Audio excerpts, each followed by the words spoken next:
이제 오늘은 스가랴서 두 번째 시간인데요. 이제 오늘부터 스가랴를 사실상 중심에 자리 잡고 있는 환상에 대해서 이야기를 나누도록 하겠습니다. 환상은 모두 전체 8개로 구성이 되어 있는데 오늘 그 첫 번째 환상이 되겠습니다. 성경에는 스가랴서 말고도 에스겔서라든지 요한계시록이라든지 환상으로 구성된 메시지들이 많아요. 문제는 이 환상을 너무 지나치게 주관적인 느낌이나 주관적인 견해로 해석을 해버리면 왜곡이 일어납니다. 그래서 몇 가지 기초가 있습니다. 첫 번째가 뭐냐 하면 하나님은 반드시 인간의 삶과 시간 속에서 일하시는 분이기 때문에 역사적 맥락을 반드시 고려해야 됩니다. 두 번째는 전체 성경의 맥락에서 이 환상은 무엇을 얘기하는가? 그걸 보통 우리가 성경신학이라고 하는데 이런 신학적 기초와 역사적 맥락에서 이 환상은 이해를 해야 전체 성경의 흐름에서 이탈이 되질 않습니다. 우선 석절을 읽었지만 내용은 7절서부터입니다. 7절을 한번 볼까요? 다리오 왕 제2년 11째 달 곧 스밧월 24일에 자 여러분 앞을 보실까요? 페르시아 제국의 연대기가 기록되어 있습니다. 방금도 말씀을 드렸지만 항상 무엇의 기초에서 살펴야 된다고요?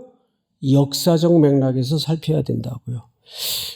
환상 얘기하는데 뜬금없이 페르시아 제국의 연대기가 뭔 관계가 있을까? 아주 중요한 연관성을 갖고 있는데 자 우선 다리오 왕은 페르시아 제국의 굉장히 중요한 왕입니다. 이 왕 때 페르시아 제국은 사실상 정점을 찍었다 해도 틀리지 않아요. 이스라엘 백성들이 정확하게 무너지고 좌절스럽고 불확실하고 염려와 근심과 걱정에 꽉 억압되어 있던 때입니다. 페르시아 제국의 정점을 찍었던 분위기와는 완전히 다른 지금 입장에 있습니다. 자, 그런 시각에서 오늘 이 본문을 다시 보시면 7절을 다시 보세요. 다리오 왕 제2년 11째 달 곧 스밧월 24일에 이또의 손자 베레가의 아들 선지자 스가랴에게 여호와의 말씀이 임하니라. 자, 앞을 보실까요? 여러분 이 7절은 그냥 읽어보면 그냥 전반부는 페르시아 연대기가 기록이 됐고 또 하반절은 이스라엘의 선지자 스가랴의 하나님의 말씀이 임한 사건을 기록했구나. 그냥 평범한 서론처럼 읽혀지고 느껴져요. 과연 그럴까요? 여러분, 하나님은 제국의 역사뿐만 아니라 인간의 삶 속에 구체적으로 개입하시고 간섭에 들어오시는 하나님이세요. 하나님은 시간 속에서 일하시는 분이십니다. 지금 예루살렘과 제국의 형편을 보면 비교도 안 될 정도로 어마어마한 한쪽은 우울하고 절망스럽고 한쪽은 더 이상 정점을 찍을 데가 없을 정도로 지금 그래서 역사 공부를 해보면 가장 실질적으로 영토를 많이 확장했던 제국이 페르시아입니다. 알렉산더 왕 시대보다 더 제국을 크게 확장했어요. 학자들은 그렇게 봅니다. 그러니 얼마나 비교가 돼요. 지금 한켠에서는 오늘 하루가 허겁지겁 전전긍긍하는 입장입니다. 근데 그때 하나님의 사람 스가랴를 통해서 하나님이 그들의 삶 속에 개입에 들어오시는 사건이에요. 믿습니까? 여러분들이 오늘 스가랴에게 주시는 이 임한 말씀이 무엇인지를 끝까지 견고히 붙드는 시간이 되기를 축복합니다. 자, 8절. 이제 본격적으로 그 보여주시는 환상의 그림입니다. 내가 밤에 보니, 앞을 보세요. 앞을 보세요. 언제 봤어요? 밤에 봤어요. 자, 밤은 그냥 물리적인 시간으로만 이해해서는 안 되고 성경에서 문해적으로 밤 얘기할 때는 어떤 이미지를 담아내고 있습니까? 첫째, 어려움, 고난, 어지러움. 이게 밤이 갖는 상징이에요. 밤은 그래서 성경 전체 속에서도 혼돈, 고난, 어려움, 이걸 상징해요. 그러면 왜 밤에라는 물리적인 시간에 이 환상을 보여주실까요? 지금 하나님의 백성들이 돌아와 재건의 삽을 들면서 처해 있는 상황이 그렇다 그 말이에요. 그 밤에, 자 볼까요? 8절. 내가 밤에 보니 한 사람이 붉은 말을 타고 골짜기 속 화석류 나무 사이에 섰고 그 뒤에는 붉은 말 뒤에 붉은 말과 자줏빛 말과 백마가 있기로. 자, 구분해서 얘기 좀 하십시다. 일단 화석류 나무까지 숲, 그 다음에 말들이 등장을 합니다. 첫 번째 우리가 기억해야 될 것은 성경에서 말은 어떤 존재인가? 말은 일단 힘과 속도입니다. 그래서 페르시아 제국에서 말을 주로 통신수단으로 많이들 사용했습니다. 빠른 말들을 훈련시켜서 먼 거리의 지역과 소통이 가능하도록 소통수단으로 말을 사용했습니다. 그리고 말이 갖는 또 하나의 성경 전체에서 이미지 그림은 힘이에요. 속도와 힘을 가진 존재예요. 그러니까 전쟁을 한 다음에 적의 말을 빼앗아다가 제일 먼저 어디를 끊어버립니까? 아킬레스건을 끊어요. 글로 힘을 쓰니까. 근데 말의 아킬레스건이 대단한 힘의 동력의 원천이 되죠. 그리고 말은 아무 군사나 타는 위치가 아니에요. 적어도 권위를 가진 자만이 그 말 잔등에 태워질 수가 있습니다. 그러니까 종합해 보면 말이 갖는 이미지는 두 가지예요. 힘과 권위입니다. 근데 힘과 권위를 가진 존재가 그리고 빨라요. 지금 화석류 나무 어디에 서 있습니까? 화석류 나무 사이에 섰고 이 숲을 얘기하는 거예요. 가장 나무 종류 중에 숲이 푸르도록 잎사귀가 많은 나무예요. 이걸로 보통 이렇게 초막을 덮곤 했습니다. 잎사귀가 하도 많아가지고 뭐 이슬이 내리던 잘 스며들질 않아요. 그러니까 이 화석류는 상징적인 그림을 하나 갖고 있는데 잎사귀가 많은 가장 푸르른 나무. 그러면 이 지역은 뭔가 이렇게 샘터의 근원이 있다는 얘기도 됩니다. 근데 거기에 지금 말들이 서 있어요. 여러분 혹시 이게 도대체 무슨 그림인가 말씀을 들으면서도 궁금하지 않으세요? 전혀 아닌 것 같아요. 근데 스가랴 선지자는 굉장히 궁금했던 것 같아요. 자, 9절을 한번 제가 읽어드리겠습니다. 9절. 내가 말하되 내 주여 이들이 무엇이니까 하니. 여기서부터 시작. 이들이 무엇인지 내가 내게 보이리라 하니. 이들이 무엇인지 내가 너에게 보이리라. 그리고 보여주시는데 10절을 보세요. 화석류 나무 사이에 선 자가 대답을 합니다. 이르되 이는 여호와께서 땅에 두루 다니라고 보내신 자들이니라. 자, 이제 앞을 보십시다. 이게 뭡니까? 궁금해서 물었어요.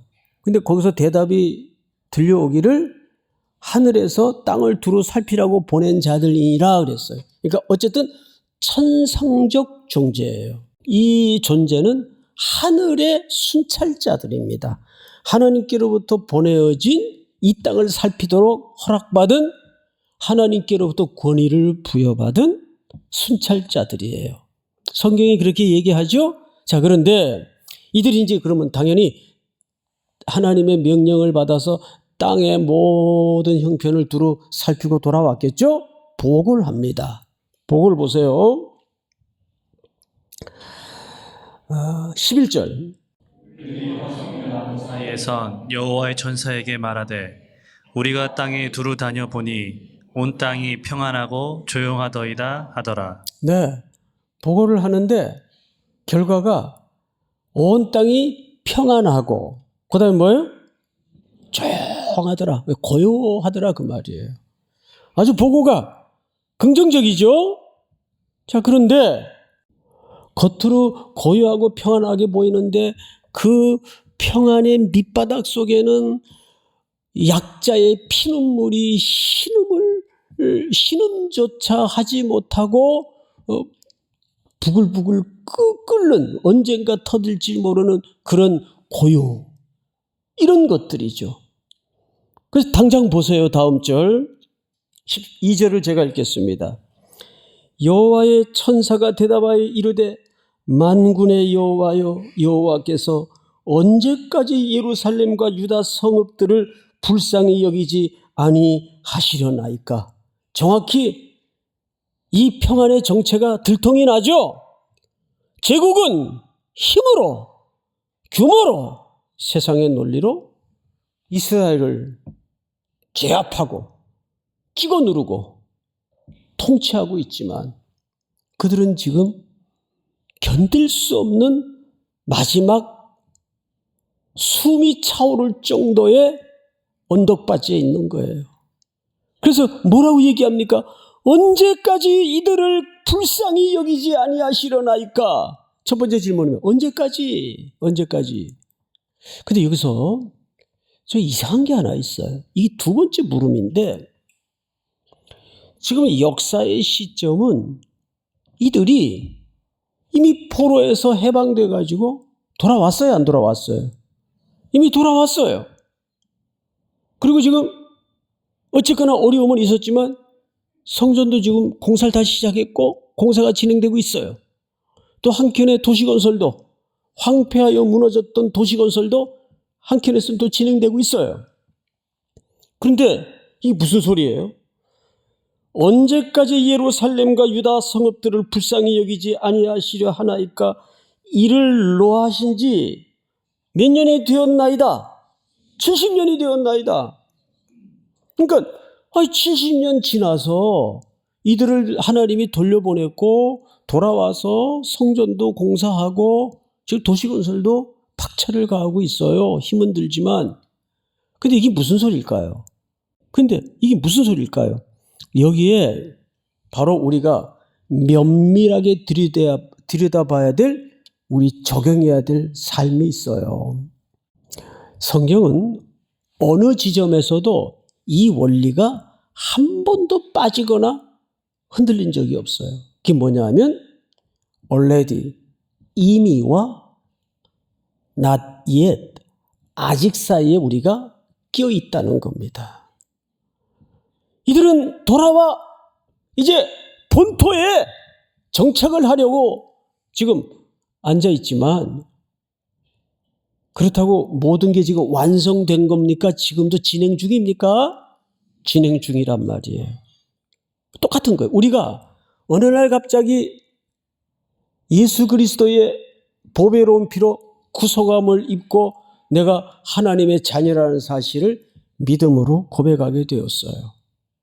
근데 당장 하루아침에 그 고백을 했다고 내가 말이 고와지고 소가지가 아름다워지고 갑자기 그렇게 되던가요? 그렇게 되질 않아요. 이거는 뭐가 필요할까요? 과정과 시간이 필요한 거예요. 지금 백성들이 그 사이에 끼어 있는 겁니다. 자, 성경을 다시 보십시다. 하나님은 어떤 대안을 내놓으시는가? 13절 여호와께서 내게 말하는 천사에게 선한 말씀, 위로하는 말씀으로 대답하시더라. 여기서 회복은, 위로는 종합적인 위로를 얘기하는 겁니다. 성경을 볼까요?